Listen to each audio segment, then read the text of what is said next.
सत्येन लब्धस्तपसा वेश आत्मा सम्यक ज्ञानेन ब्रह्मचर्येण नित्यम् अंतर प्रदेशे ज्योतिर्मयो हि शुभ्रो ततः तु तं पश्यन्ति जतयः क्षीण दोषा। सत्येन लब्ध सत्यर उपासना करुथबा लोक सत्य पथरे जाउथबा लोकंक पाई से प्राप्य अटंती से माने तांको पाई पारंती। तपसा तप करुथबा लोक तांको पाई पारंती। सत्येन लब्ध तपसा ह्वेष आत्मा तपसा ही यह आत्मा अतति सर्वतः व्यापनोति आत्मा सम्यक ज्ञानेन प्रभुंक विषय किसी जानिथा कथा आस्तिक होता कथा भगवान अछंती जड़े आस्तिक जड़े नास्तिक भेट पड़े जड़े कहले गॉड इज नो व्हेयर भगवान कौन सी जगह ना नास्तिक नास्तिक वेद निंदुका आ जड़े कहले आज्ञा आपड़ जिते अक्षर कहते शब्द मुझे से कहूँ बाकी मोर टे फरक अच्छे डब्लू को जब एपट को आणवे गॉड इज नाउ हियर भगवान यहीठार अच्छा कहले विश्वास पर कथा विवृणते तनुस्वाम उपनिषद कहती नायमात्म प्रवचन लभ्या न विधाय बहुना श्रुतेन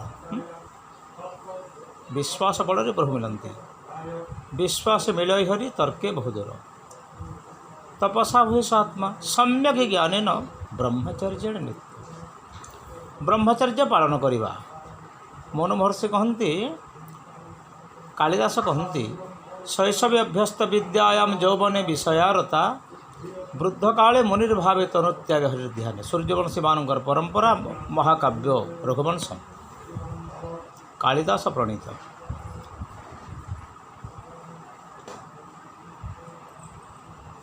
25 वर्ष पर्यंत ब्रह्मचर्य पालन करवा 25 रु 50 पर्यंत विषया भोगी हेबा 50 रु 75 पर्यंत वृद्ध काले मुनिर्भावे और 75 रु 100 भितर तनुत्यागे हरि ध्यान भगवान ध्यान कर ईश्वर स्मरण करी प्राण त्याग करवा कहीं जंग जंग चिंतते कामम तंग तंग प्राप्नोति निश्चला शब्द सच्चंडी तुलसीदास कहती जाकर भावना हो ही जैसे प्रभु के मूर्ति दिखे ताहे तैसे प्रभुंकर भावना सब करुवा कथा तांको प्रति में विशेष श्रद्धा रखा कथा भक्ति करने कथा एवं विश्वास रखा कथा प्रभु पर आस्था रखा कथा मु अच्छी मोर प्रभु अच्छा प्रभु ही मोर सबकि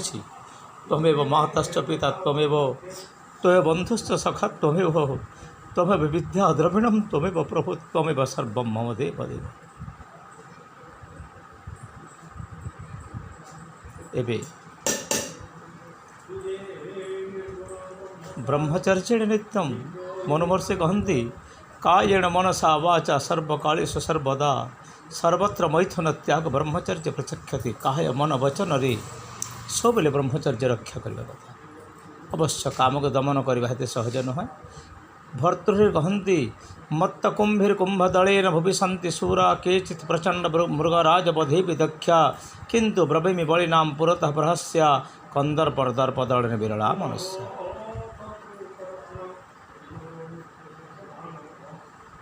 काम शतक प्रमाण करती काम दुर्जय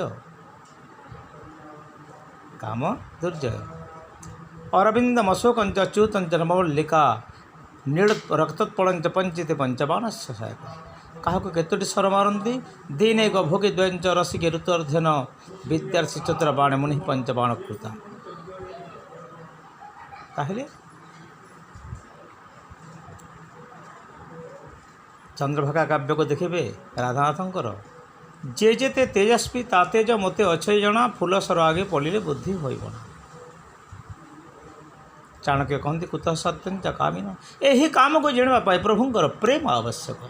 अनिर्वचनीय प्रेम स्वरूप मुखास्पादनवत्। अनुभवी विनय नारदे भक्ति सूत्र। अनुभवी विनय सुख दुख कही नुहे वचने अभिमन्यु सामंत सिंह।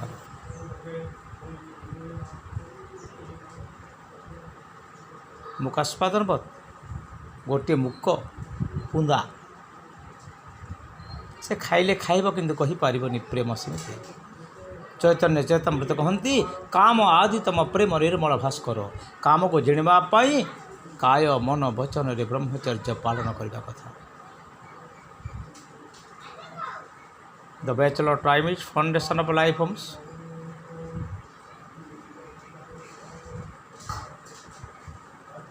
ब्रह्मचर्य पालन रे पुणी 8 प्रकार मैथुन अच्छी। श्रवणम कीर्तनम केली प्रक्षणम भाषणम मनो कहती। स्त्री तैल तांबूल तल्प तामसिक ये सब दूरे अस्पर्श शरीर रे गुरुंग पाद स्पर्श करी संध्या स्नान करी गायत्री मंत्र जप करी होम यज्ञ करी व्रताचारी अछिद्र नख रोम केशरे नासाकर को दृष्टि दे भगवान ध्यान चिंतन मन कर ब्रह्मचर्य ब्रह्मंकर आचरण कर चरगति भक्षण ब्रह्म बृहति ब्रह्म स्थूल जगत रे ब्रह्म सर्वव्यापी। ब्रह्मर जीवर सृष्टि हुए भगवान कहती गीतारे मम जोनि महत ब्रह्मम तस्मिन् गर्भ दधाम्यहम्। तांकरी गर्भरे ब्रह्मा रहती। यजुर्वेद कहती प्रजापति गर्भेश्चरति। ये सब प्रमाण अपन भागवत रे पाई। जहाँ भी हो सम्यक ज्ञान ब्रह्मचर्य नहीं ब्रह्मचर्य पालन कले प्रति अंतर प्रदेशी हृद प्रदेशरी भितरे मन बुद्धि चित्त अहंकारी जे चिंता करी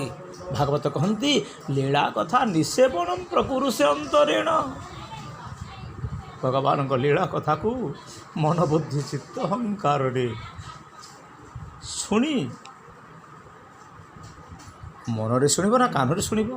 चित्तरे शुणिब ना कान शुणिब विवेक बुद्धि शुणिब ना कान शुणिब। केते गभीर कथा विचार करंतु। जिघ्रांति कर्णारंध्रय जिघ्रान शुंघिबा कर्णारंध्रय कान बाटर शुंघा जाए। भागवत कि अद्भुत कथा नहंती। अतीन्द्रिय क्षमता थिले लोक मैंने सेमती करती। तेणुक भागवत कहती ब्रह्मादि जयसन रूढ़ दर्प कंदर्प दर्पहा जयति श्रीपति गोपीर रास मंडल मंडन गोपीर रास मंडल मंडन। ब्रह्मादि जयसन रूढ़ ब्रह्मा बासवर गर्भ को जे हरण कर ब्रह्मा को बच्चा चोरी नेला। इंद्र 7 दिन पर्यंत वर्षा कला। ब्रह्मा बासव गर्भ हरण हननकारी भगवान दर्प कंदर्प दर्प जो कंदर्प दर्प को कहीं जिणी पारती नहीं। कंदर्प मायारे लोक विमोहित हंती भर्तृ लिखती श्रृंगार शतक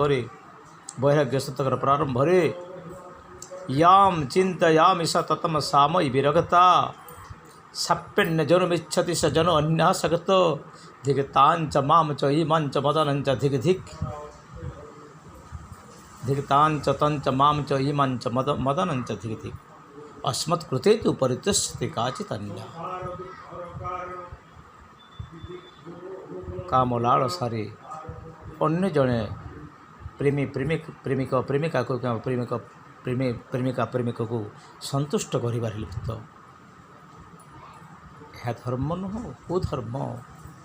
प्रेम तत्धर्मम हरितोषणम भगवान परितुष्ट पर जो कर्म करा जाए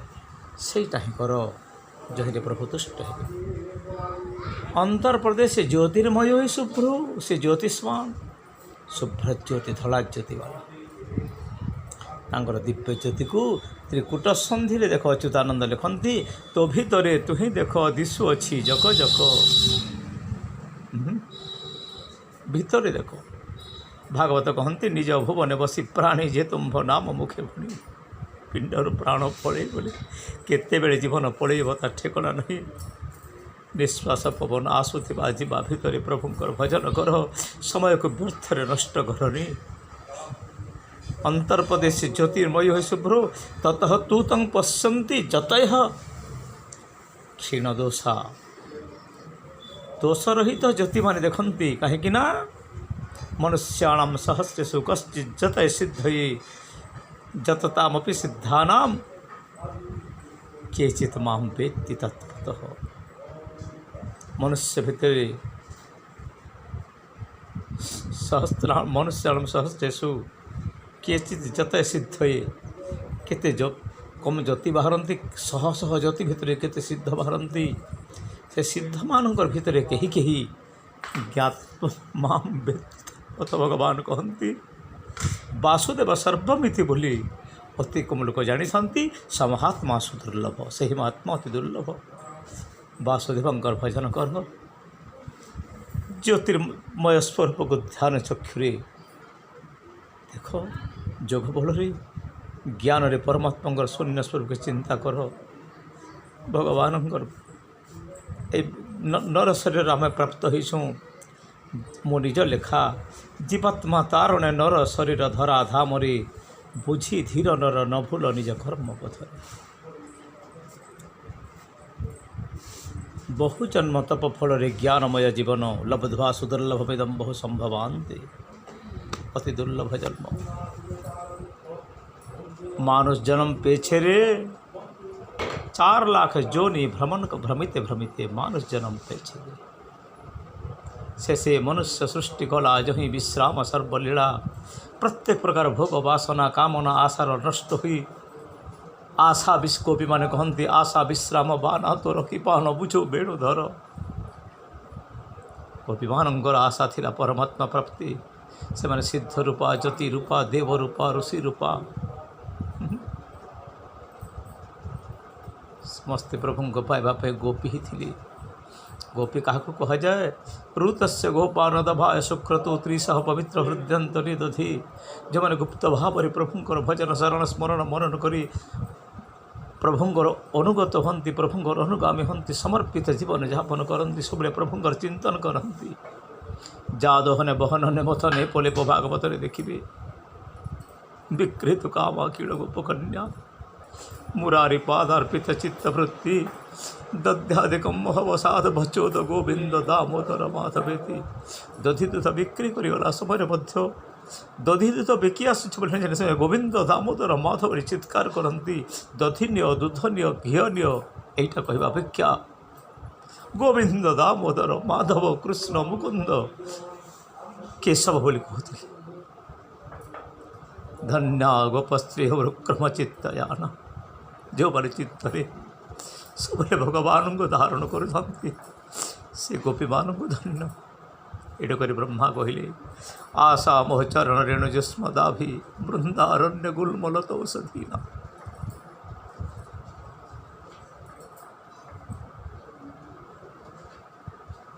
काष्ठ पाषाण तृण हो कूले पड़ी मोहि गोपीजन पाद थोड़ी बसी होथिबो बोली उद्धव मध्य से कथा कहले मो गोपी मान पाखरे चिर ऋणी बोली कहले भगवान भाव को आसी जाओ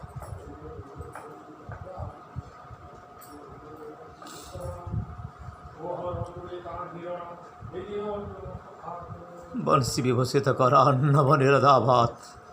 पीतम्बराधरुण बिंब फलाधरष्ठम पूर्णेन्दु सदृश मुखाधरविंद नेत्रात् कृष्णात् परम किमपि तत्त्वमहं न जाने। रासलीला समय जड़े गोपी पति बांधिक रखिला गोपी मान रास भोगली गोपी धिक्कार कला भगवान भाव शरीर त्याग कर प्रभु सहित लीन है सेमती ब्राह्मणी शुण राजन पढ़ी भाणी बंदिनी थिला जे ब्राह्मणी शुणिला हुड़हुड़ीनाथ ब्राह्मणी मान आनंद आत्मा को कही रस बही निर्लज कहीं पाई तुषार अटो बड़हीन ब्राह्मणी मारे बड़ धन्य कृष्ण को नयने देखिले कर्णे कृष्ण कथा शुणिले किस पाइब मंतरे दुखी दरिद्र निरंतरे हा कृष्ण परम मंगल दया सागर आदि मूल मो पापी कोटि अंतर काहू पाइबी देखा कर मुंड मारिला स्तंभे नहीं पशिला कृष्ण पादे जाई गोपी निर्भर कला आलिंगन गोविंद देहे हेलाली